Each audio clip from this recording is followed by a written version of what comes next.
உலகளாவிய ரீதியில் வர்த்தக தொடர்புகளை வைத்திருக்கும் ஏபிஜே ஃபவுண்டேஷன் அல்லது ஏபிஜே குரூப் ஆஃப் கம்பெனிஸ் இந்த தொண்டு நிறுவனத்தை நிறுவி ஏதிலிகளுக்கான அடிப்படை தேவைகளை வழங்கி வருகின்றது.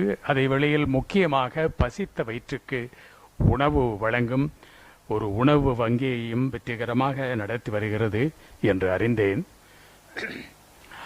சிவகாசியை மையமாக கொண்டு, ஆனால் தமிழ்நாடு முழுவதும் அவர்களுடைய துண்டுகள் விரிவடைந்திருக்கின்றன என்று கேள்விப்படுகின்றேன். அவர்களுடைய பணி சிறக்க வேண்டும். மக்கள் சேவையே மகேசன் சேவை என்று ஒரு சொல் வழக்கு உண்டு.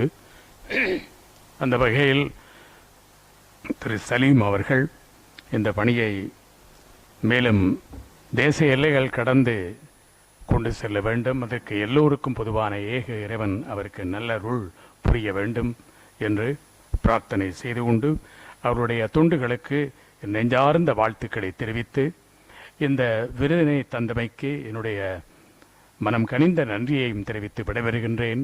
நன்றி, வணக்கம். ஒரு வர்த்தக நிறுவனம் மனிதநேய பணிகளில் ஈடுபடுவது வெகு அபூர்வம். அந்த வகையில்